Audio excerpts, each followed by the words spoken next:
जय हिंद साथियों। आशा करते हैं आप सभी लोग स्वस्थ होंगे और आपकी पढ़ाई बिल्कुल मस्त तरीके से चल रही होगी। तो अब तक हम लोग हिंदी के 2 चैप्टर को कंप्लीट कर चुके हैं, एक वर्णमाला वाले पार्ट को और दूसरा संधि वाले पार्ट को। ठीक, आप लोग क्वेश्चन का प्रैक्टिस अच्छे से कर रहे होंगे और आपसे क्वेश्चन भी सॉल्व हो रहे होंगे। अब उसमें आगे के चैप्टर में हम लोग का आज का चैप्टर है विलोम शब्द। आज हम लोग समझेंगे विलोम शब्द के बारे में। विलोम शब्द के बारे में जब हम लोग बात करेंगे तो यहाँ पे बस हमको ये जानना है कि विलोम का मतलब ही होता है उल्टा, मतलब किसी भी बात का दूसरा शब्द, मतलब एकदम उसका विपरीत शब्द ही हमको बोलना होता है। उसी को हम लोग क्या कहते हैं, विलोम शब्द कहते हैं। इसमें हमको ध्यान देना बस ये बात है कि अगर कोई शब्द देशज है, देशज इन द सेंस कि जो तत्सम शब्द का तद्भव शब्द का शब्द है, उसका संधि उसका विलोम भी तद्भव आना चाहिए। अगर कोई शब्द तत्सम का है तो उसका विलोम तत्सम ही आना चाहिए। मतलब देशज का देशज आएगा, विदेशज का विदेशज आएगा। अगर उर्दू शब्द का विलोम पूछा है तो वहां पे दूसरा शब्द भी हमको उर्दू वाला ही लेना होगा। इस चीज को ही बस ध्यान में देना होगा। साथ में हमको ये ध्यान देना होगा कि कुछ उपसर्ग को लगाकर और कुछ उपसर्ग और कुछ शब्द को हटाकर हम लोग क्या करते हैं, संधि विच्छेद बनाते हैं। कई जगह पे सिर्फ हम लोग अ शब्द का यूज करके भी क्या बना लेते हैं, विलोम बना लेते हैं। वो गलती से मिस्टेक से संधि निकल जा रहा है, क्योंकि अभी क्लास में वही चल रहा था। तो इन फ्लो अभी तक संधि का माहौल उतरा हुआ नहीं है, ठीक ना। तो उसको जब भी याद आ रहा तो उसको समझिएगा विलोम ही कहने का मतलब है, वो बस टंग स्लिप कर जा रहा है और निकल जा रहा है थोड़ा सा उल्टा हुआ, ठीक। तो उसमें ध्यान मत दीजिएगा। तो इसमें बस ध्यान देना ये है हमको कि जैसे कि विलोम बनाते वक्त क्या है कि विलोम तो बहुत सारे बुक में दिए हुए हैं, पर सारे विलोम तो याद करना हम लोग के बस के बात है नहीं। हाँ, कुछ लोग के बस के बात हो भी सकता है, इसमें कोई दुविधा नहीं, क्योंकि उनको क्या होगा, साहित्यकार बनना होगा। अब साहित्यकार बनना है तो जानकारी तो चाहिए, ठीक। लेकिन आपको बस एग्जाम पास करने पे ध्यान देना है। यहाँ पे कुछ बेसिक कॉन्सेप्ट जैसे जैसे एग्जाम्पल्स में आएंगे वैसे वैसे हम आपको वहीं पे समझा देंगे कि कब इस संधि विच्छेद जब ऐसे शब्द आते हैं तो उनका कैसे विलोम किया जाता है।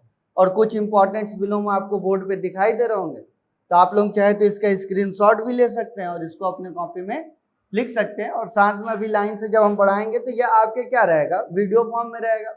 तो जब भी आप मतलब कि ऐसा तो है नहीं कि एक बार में याद हो जाएगा, तो इसको जब भी आप फ्री हो तो आप इसको सुन सुन के याद कर सकते हैं, क्योंकि वीडियो फॉर्म में आपके पास अवेलेबल रहेगा और सारे इंपॉर्टेंट हम यहीं पे क्लिक कर देंगे। और उम्मीद है कि इसी में से आपके एग्जाम में भी आ जाए, ठीक है।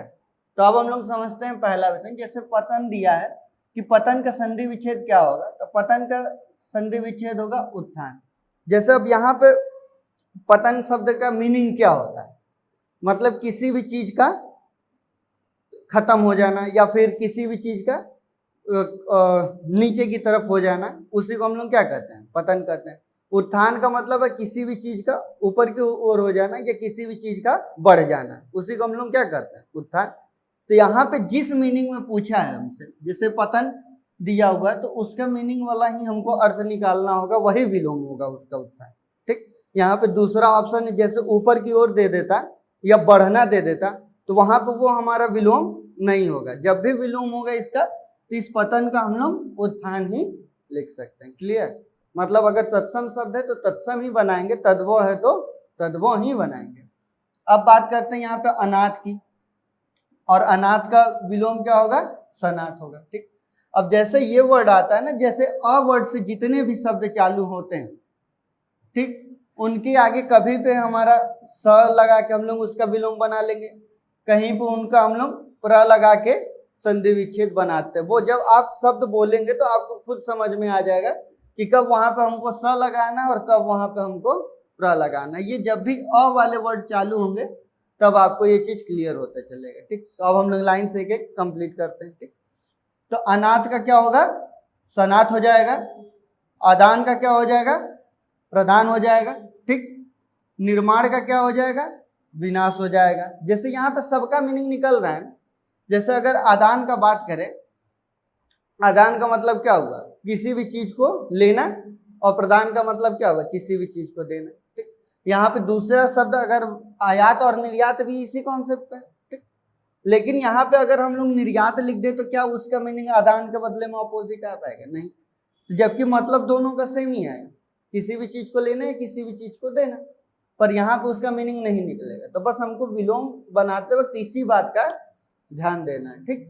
तो आदान का हो जाएगा हमारा प्रदान, निर्माण का हो जाएगा विनाश, स्वार्थ का हो जाएगा निस्वार्थ, ठीक। अब यहाँ पे क्या लग गया? नि उपसर्ग लगा दिए हम लोग, सब तो हमारा स्वार्थ ही था, पर उसके आगे क्या किया हम लोग? एक उपसर्ग लगा के इसको क्या किया हम लोग?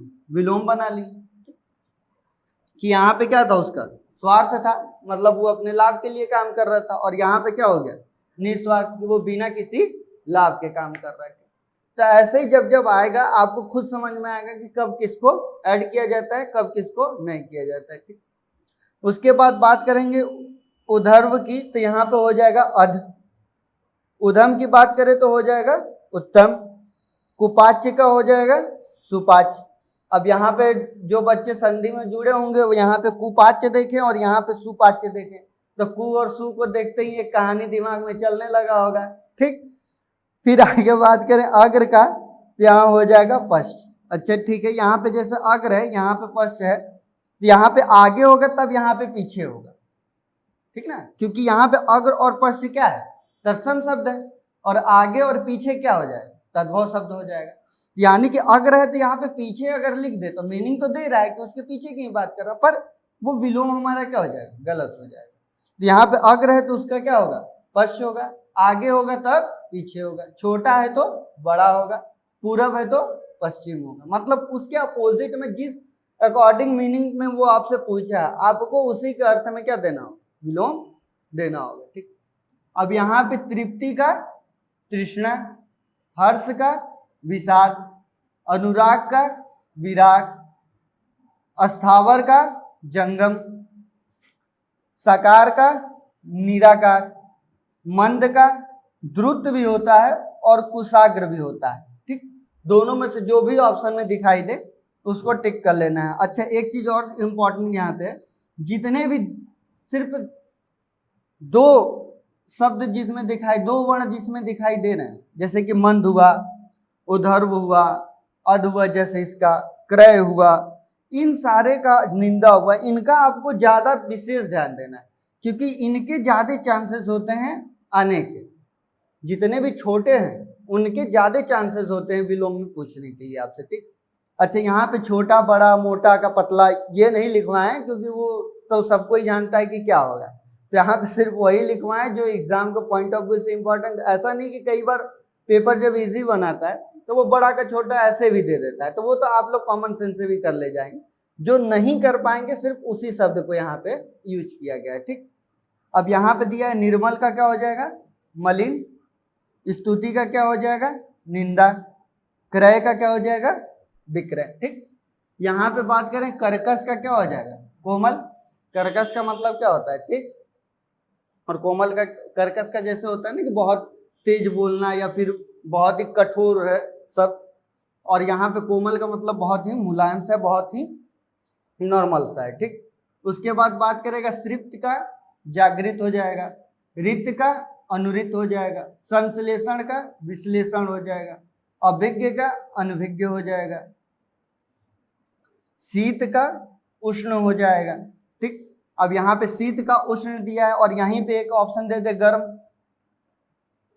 तो अब इसमें से कौन ऑप्शन सही होगा? ये उष्ण ही सही होगा। गर्म कब होगा सही? जब यहाँ पे ठंडा लिखा हो, ठीक है। उसके बाद अज्ञ का क्या हो जाएगा? प्रज्ञ हो जाएगा। नैसर्गिक का क्या हो जाएगा? कृत्रिम हो जाएगा। पुरातन का क्या हो जाएगा?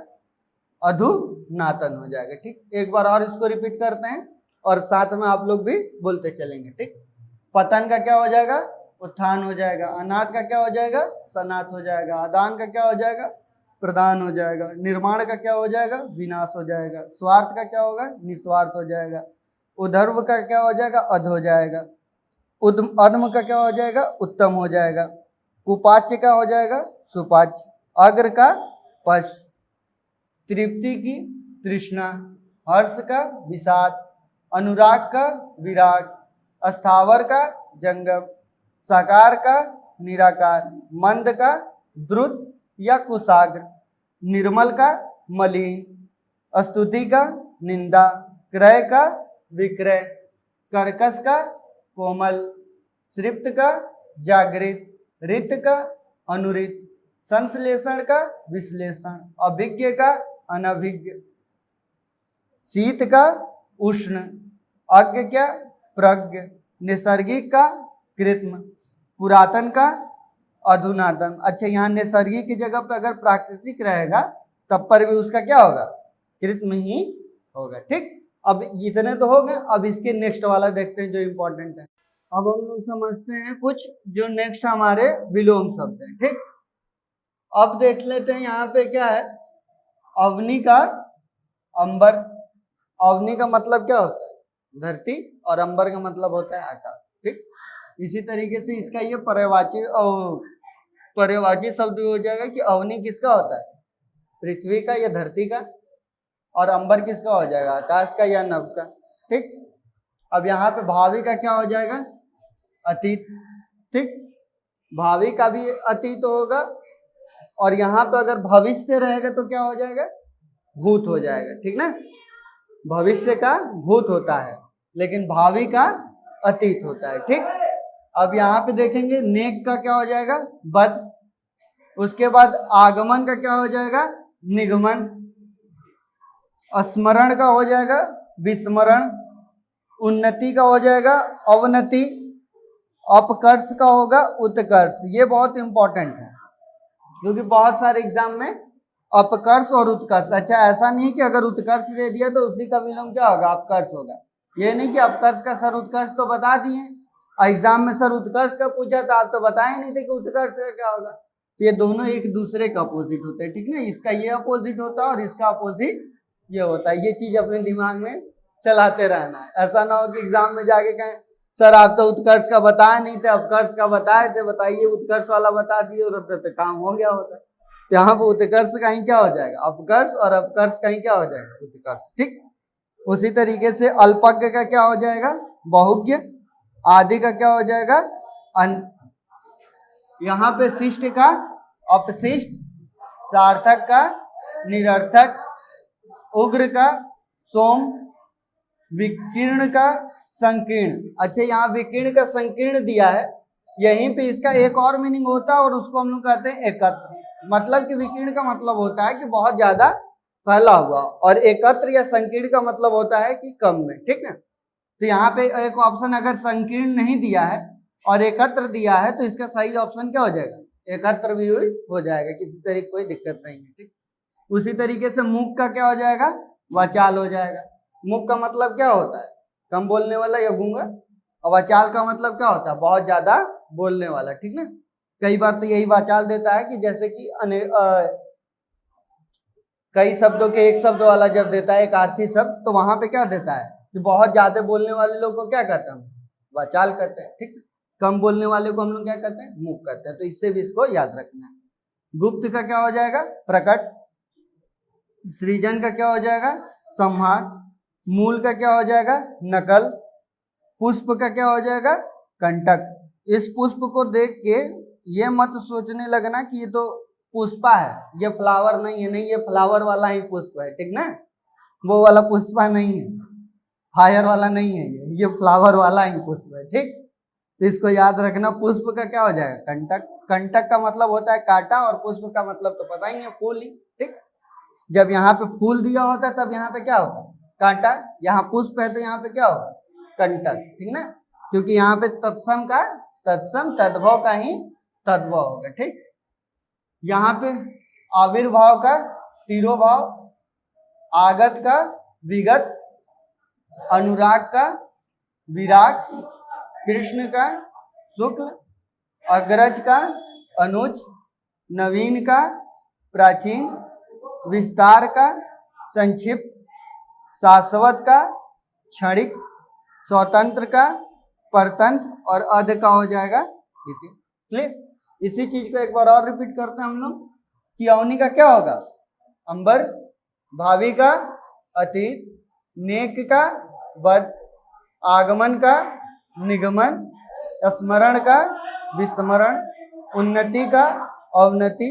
अपकर्ष का उत्कर्ष, अल्पज्ञ का बहुज्ञ, आदि का अंत, शिष्ट का अपशिष्ट, सार्थक का निरर्थक, अग्र का उग्र का सोम, विकीर्ण का संकीर्ण, मूक का वाचाल, गुप्त का प्रकट, सृजन का संहार, मूल का नकल, पुष्प का कंटक, अविर्भाव तिरोभाव, आगत का विगत, अनुराग का विराग, कृष्ण का शुक्ल, अग्रज का अनुज, अग्रज का मतलब क्या होता है बड़ा और अनुज का मतलब क्या होता है छोटा, ठीक।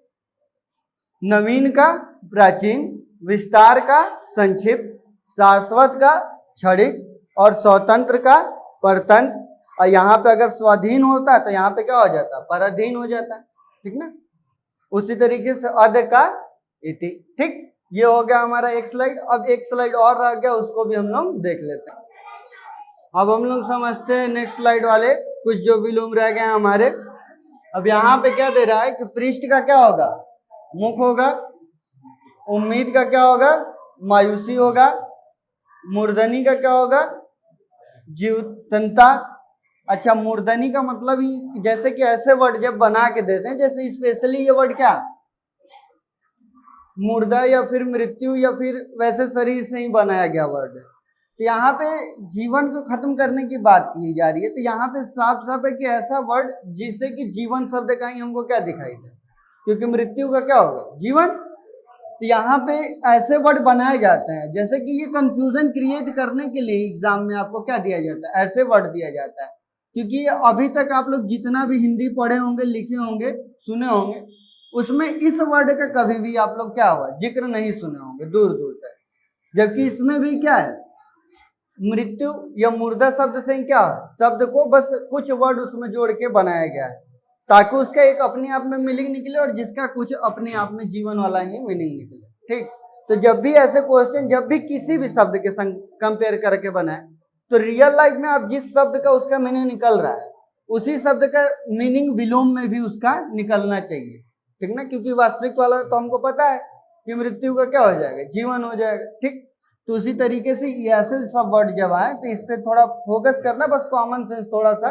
और जब भी विलोम करना है क्वेश्चन तो इसमें एक चीज ध्यान देना है कि क्वेश्चन एलिमिनेशन हमको करना है। जैसे कि 4 ऑप्शन हमारे ABCD दिए हुए हैं, इसमें से देखना है कि कौन सा ऑप्शन नहीं हो पाएगा या फिर दूसरा ऑप्शन जो है वो किसी और शब्द का विलोम है या नहीं, ठीक।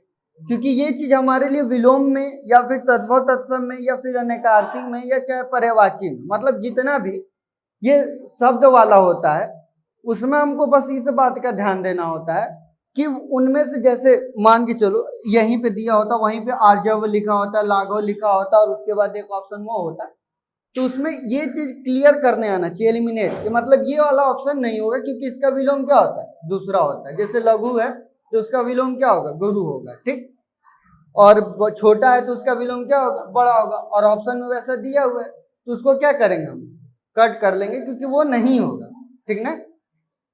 तो इस चीज को ध्यान में रखना है, ठीक। अब उसके बाद कह रहा है कि सबल का क्या होगा निर्बल हो जाएगा, पूर्ववर्ती का क्या हो जाएगा परवर्ती, क्षुद्र का विशाल। अब यहाँ विशाल के जगह पे वो क्या दे सकता है विराट भी दे सकता है, ठीक ना, क्योंकि दोनों का मीनिंग सेम है, विराट का भी और विशाल का भी, ठीक। आर्द्रता क्या क्या हो जाएगा शुष्क, जड़ का क्या हो जाएगा चेतन, अतिवृष्टि का क्या हो जाएगा अनावृष्टि। ये इंपॉर्टेंट है, ठीक ना, अतिवृष्टि और अनावृष्टि बहुत ज्यादा आता है एग्जाम में, ठीक। उसके बाद है प्रचुर का क्या हो जाएगा अल्प हो जाएगा, तीव्र का क्या हो जाएगा मंद हो जाएगा, ऋजु का क्या हो जाएगा वक्र हो जाएगा, कृपण का क्या हो जाएगा उदार हो जाएगा, गौरव का क्या हो जाएगा लाघव हो जाएगा, कौटिल्य का हो जाएगा आर्जव, ठीक। ये भी इंपॉर्टेंट है। उसके बाद उन्मूलन का रोपण हो जाएगा, घात का प्रतिघात हो जाएगा, ठीक ना। जैसे अब यहाँ पे घात शब्द था इसमें हम लोग क्या किए प्रति उपसर्ग लगा दिए और यहाँ पे हम लोग शब्द क्या बना लिए। तो जब भी विलोम करने के लिए आए अगर वहां पे शब्द प्रति से चालू है, जैसे कोई भी शब्द हो वहां पे अगर शब्द प्रति से चालू है तो वहां पे क्या हो जाएगा, बस उस प्रति को उपसर्ग लगा के बना है, तो उस उपसर्ग को क्या करेंगे हम लोग, हटा देंगे और सिर्फ नॉर्मल सा घात वाला वर्ड ही ले लेंगे जो भी पीछे लगा हुआ शब्द है, ठीक ना। जैसे अगर प्रत्येक की बात करें तो यहाँ पे प्रति प्लस एक है, संधि विच्छेद में प्रत्येक का करना आता है ना, कि प्रत्येक है तो संधि विच्छेद क्या होगा, प्रति प्लस एक। तो यहाँ से प्रति क्या है, उपसर्ग है, उसको हटा देंगे तो प्रति एक का विलोम क्या हो जाएगा, एक हो जाएगा। किसी तरीके कोई दिक्कत, तो इसी को ध्यान देना है कि जब भी उपसर्ग लगा है जिन भी वर्ड में, उनको उपसर्ग को हटा देंगे तो वहां पे क्या आ जाएगा हमारा, अपने आप में ही आंसर दे देगा। उसी तरीके से जब भी अनु उपसर्ग वाले शब्द आते हैं, कौन से, अनु उपसर्ग वाले, तो अनु की जगह पे हम लोग किसका स्थान करेंगे, वी शब्द का यूज करेंगे विलोम बनाने के लिए, ठीक। जहां भी कोई भी शब्द हो जो अनु शब्द से स्टार्ट होगा तो उसका विलोम हम जब बनाएंगे तो उसका विलोम बनाएंगे वी शब्द, क्लियर, ठीक। तो ये हो गया हम लोग का विलोम शब्द का कॉन्सेप्ट क्लियर। इसको एक बार और रिवाइज कर लेते हैं कि पृष्ठ का क्या हो जाएगा, मुख हो जाएगा, उम्मीद का क्या हो जाएगा, मायूसी हो जाएगा, मूर्धनी का जीवतंता हो जाएगा, सबल का निर्बल, पूर्ववर्ती का परवर्ती, क्षुद्र का विशाल, आर्द्रता का शुष्क, जड़ का चेतन, अतिवृष्टि का अनावृष्टि, प्रचुर का अल्प, तीव्र का मंद, ऋजु का वक्र, कृपण का उदार, गौरव का लाघव, कौटिल्य का आर्जव, उन्मूलन का रोपण, घात का प्रतिघात, ठीक ना। तो ये हो गया हमारे विलोम शब्द जितने भी इंपॉर्टेंस थे। अब आप लोग को क्या करना है कि जो इसको है कॉपी में पहले तो लिखना है, क्योंकि जब आप लिखेंगे तो वो एक बार क्या होगा आपके दिमाग में चलेगा। उसके बाद आप लोग को ईयरफोन लगा लेना है और आराम से इसको 1.5x पे, मतलब थोड़ा स्पीड कर सकते हैं, और स्पीड करके आराम से इसको सुनते रहना है ताकि हमको क्या हो जाए, क्वेश्चन याद हो जाए विलोम अच्छे तरीके से। अच्छा, ये कॉन्सेप्ट बस विलोम में ही नहीं, विलोम के बाद आपका उसमें पर्यायवाची शब्द आएगा उसमें भी करना है, अनेकार्थी आएगा उसमें भी, मुहावरे आएंगे उनमें भी। मतलब ये सारे वर्ड ऐसे हैं ना कि जितनी बार हम लोग सुनेंगे रिपीट करेंगे उतना हमारा कॉन्सेप्ट क्लियर होगा। तो इसीलिए वीडियो फॉर्म में है, तो आप लोग भी इसको क्या करेंगे, इसको सुनते रहेंगे ताकि आप लोग को अच्छे से याद हो जाएगा, ठीक ना। तब मिलेंगे नेक्स्ट वीडियो में, तब तक के लिए जय हिंद जय भारत।